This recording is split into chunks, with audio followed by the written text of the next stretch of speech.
Fala galera, aqui é o Garoni e eu tô mais uma vez aqui, é claro, para falar de Vasco, para falar, na verdade, mais especificamente de Vasco e Brusque. Vitória do Vasco por 2-0 em São Januário nessa quinta-feira, quarta vitória do Vasco nessa Série B, chegando a 9 jogos de vencibilidade e assumindo a vice-liderança da competição. Tem jogo ainda do Bahia para rolar, pode ser que ultrapasse o Vasco, mas nesse momento, pelo menos que eu estou gravando esse vídeo, o Vasco é o vice-líder e de toda forma não sai do G4 nessa rodada e nem na próxima quando enfrenta o Grêmio. O Vasco consolidado no G4 depois dessa vitória por 2-0 sobre o Brusque. E o que eu vou analisar aqui, na verdade, são os gols da partida. Rolou live aqui no canal falando sobre o jogo, né, durante a própria partida, esse novo formato que a gente tem feito aqui no canal. Tem o pós-jogo, já saiu no recorte, e agora a análise dos 2 gols marcados pelo Nenê. Mas antes de eu começar a análise aqui, só lembrar vocês que esse vídeo, os vídeos aqui do canal, são patrocinados pela 1xBet, maior site de apostas do mundo e que é parceira aqui do canal. E a promoção continua. Se você fizer o registro no link que está aqui na descrição desse vídeo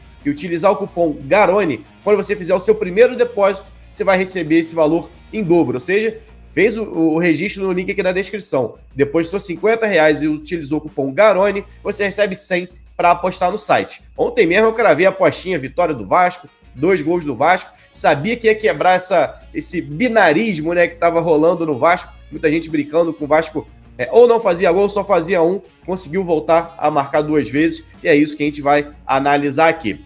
Bom, indo direto ao assunto, né, vindo aqui direto para os gols da partida de Vasco e Brusque. O Vasco não vinha fazendo um bom jogo, só para contextualizar. O Brusque era mais perigoso, teve uma grande chance com 1 minuto, Thiago Rodrigues salvou uma defesa ali dentro da pequena área, com o Júnior Todinho finalizando de cabeça livre. Tiveram outras chances que o Brusque teve, inclusive com o Zé Matheus, se eu não me engano, finalizando para fora, depois de uma chegada perigosa que o Thiago Rodrigues corta o cruzamento, a bola cai nos pés do meia do Brusque, ele finaliza para fora e o Vasco consegue fazer 1-0, é onde as coisas começam a se desenhar para o Vasco. Não vinha fazendo um bom jogo, eu lembro de ter citado inclusive na live, com 36 minutos, o gol saiu aos 40, o Vasco tinha 12 cruzamentos para a área. E exatamente no 13º, o Vasco consegue fazer o gol. Mas muita gente fala, mas muito time faz gol de cabeça. O próprio Palmeiras, por exemplo, bicampeão da Libertadores, é um time que cruza muito. Inclusive, é o time que mais acertou cruzamentos nessa fase de grupos da Libertadores. A grande questão do Vasco é que não há uma construção coletiva para esse cruzamento sair limpo, para você colocar o jogador em vantagem. Então depende muito da individualidade, depende muito do Raniel, principalmente, ganhar essa bola pelo alto para gerar realmente algum lance de perigo. Esse primeiro gol do Vasco mostra um pouquinho disso. O contra-ataque iniciado pelo Nenê, ele puxa pela esquerda, o Nenê faz muito isso, né? Por ser canhoto, apesar dele jogar numa faixa mais central do que o Peck, o Figueiredo, enfim, esses jogadores de lado do campo, a tendência é ele ir um pouquinho mais pelo lado esquerdo, até para usar esse cruzamento, usar essa perna esquerda para fazer o cruzamento. Ele nessa jogada ele acaba abrindo para o Peck, você vê, ó, a dificuldade de aproximação que o Vasco tem. É algo que a gente fala, a gente martela muito sobre isso, né? Normalmente tem 2 no máximo, quando muito tem 3 jogadores de opção de passe. Aqui quando o Peck recebe, ele nem tem tanta opção assim, porque o Raniel já vai para a área, porque é a dele, o Vasco joga baseado muito nesse cruzamento para dentro da área, então ele vai para ser a referência, e o Nenê entra também para dentro da área. Olha esse espaço que tem aqui. Não tem ninguém por dentro para receber essa bola ou para dar pelo menos opção, para segurar um pouquinho a marcação. Então a gente vê nesse momento 6 jogadores do Brusque contra 3 do Vasco. Ou seja, coletivamente, o Vasco não estava conseguindo se impor sobre o Brusque. E aí vem as individualidades. Cruzamento do Peck, o Raniel ganha pelo alto, e aí o Nenê ataca muito bem esse espaço, a marcação não acompanha, e a bola sobra limpa para ele. E aí vem questão, uma outra individualidade, né? Uma qualidade individual que faz a diferença, que é o principal diferencial do Nenê. Porque fisicamente, aos 40 anos, ele já não tem, obviamente, mais aquele ritmo de antes, já não consegue mais prender a bola tão bem, inclusive fisicamente, como prendia antes, então sobra ele muito daquela batida, né? A famosa chapada do Nenê. E aí tem um detalhe interessante aqui, olha a movimentação do goleiro. Todo o movimento do goleiro é para fechar essa bola para dentro.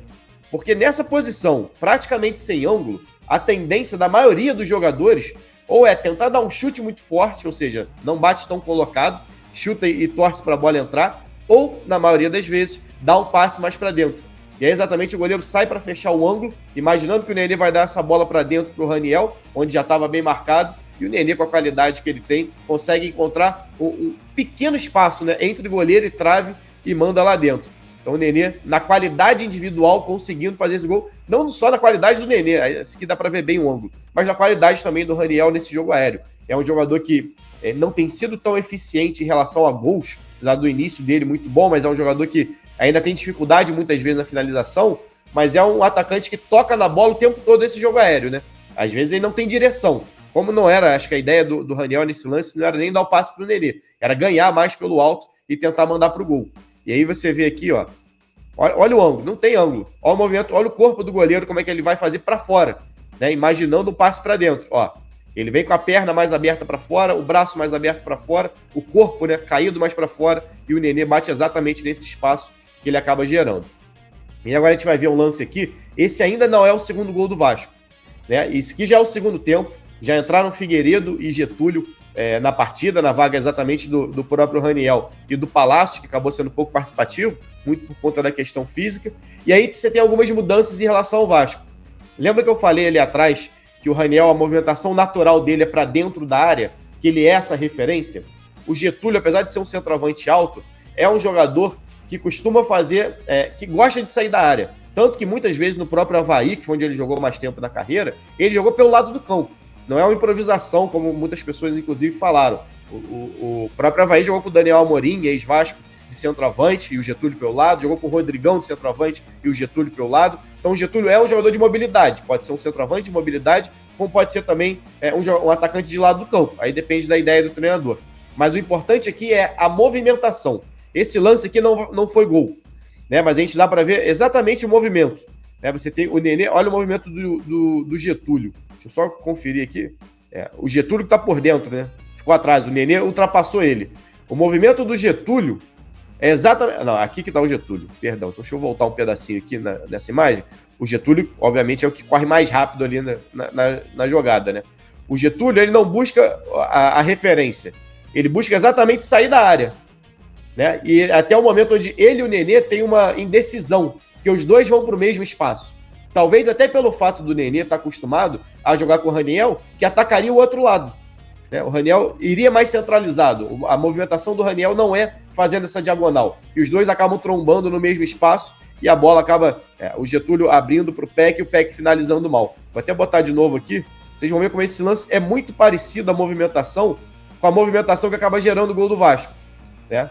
Olha a movimentação. O Getúlio sai da referência, faz a diagonal abrindo pela esquerda, e aí ele e o Nenê tem não se entendem muito bem, né? E a bola acaba sobrando ali pro Peck finalizar. Depois, na sequência, o Everton chuta e a bola vai para escanteio. Olha só como a jogada é parecida como o segundo gol. Olha o Getúlio. Getúlio sai da referência, fazendo um movimento para a esquerda, ou seja, jogando fora da área, né? Tentando fazer essa movimentação, mas talvez até pelo lado. Porque o que isso gera? Gera espaço. Ele puxa a marcação do zagueiro, que deveria estar marcando na entrada da área, para o lado, que ele recebe entre o lateral e o zagueiro. Puxa a marcação dos dois para o lado, e isso gera um espaço, que não vai ser aproveitado diretamente para ele, mas vai ser aproveitado exatamente por quem vem de trás, que é o Nenê, chegando para finalizar. Então, quando a gente fala em movimentação, até deixar rolando aqui de novo esse segundo gol do Vasco, quando a gente fala em movimentação, não é só gerar um espaço para quem vai receber a bola inicialmente. Essas movimentações geram espaço para um passe futuro, né? É você fazer essa movimentação por você, para você gerar, você ter essa movimentação dos jogadores para gerar um possível passe, mas para você movimentar também a defesa adversária. Você desmontar essas linhas que na maioria das vezes estão bem colocadas. E aí você consegue desmontar, gerar um espaço, e aí o Nenê aparece livre para finalizar.